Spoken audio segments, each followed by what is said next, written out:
திருமாவை அவமானப்படுத்திய அதிமுக, விசிகாவை இழிவுபடுத்திய திமுக எனும் தலைப்பில் இந்த காணொலியை நம்ம காண இருக்கோம்.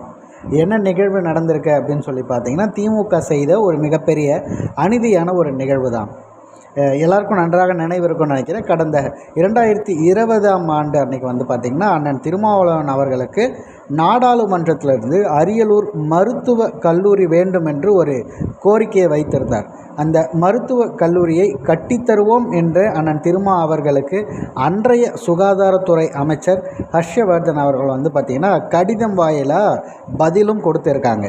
பின்பு அரியலூர் மருத்துவ கல்லூரி கட்டுவதற்காக அடிக்கல்லும் நாட்டப்படுகிறது. ஆனால் சிதம்பரம் தொகுதியின் எம்பி என்ற முனையில் அதிமுக அண்ணன் திருமா அவர்களுக்கு அழைப்பு கொடுக்காமல், துண்டறிக்கையில் பெயர் எழுதாமல் திட்டமிட்டே அண்ணன் திருமாவளவன் அவர்களை புறக்கணித்திருந்தது.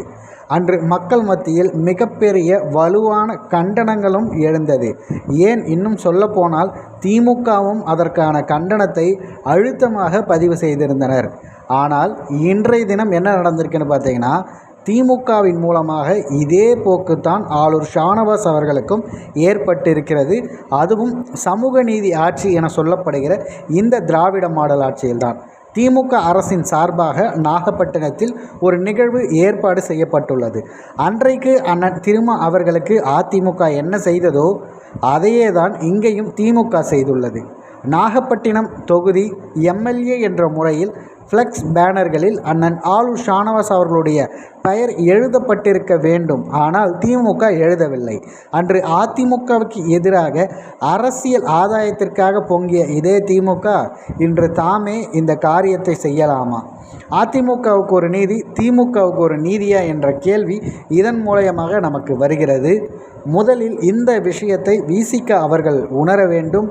தமக்கான பிரதிநிதித்துவம் இல்லாத ஒரு இடத்தில் நாம் ஒண்டி இருப்பது என்பது நமக்கு இழிவானது மட்டுமல்ல, கட்சிக்கு அவப்பெயரை கொடுக்கும் என்பதை இதன் மூலமாக தெரியவருகிறது.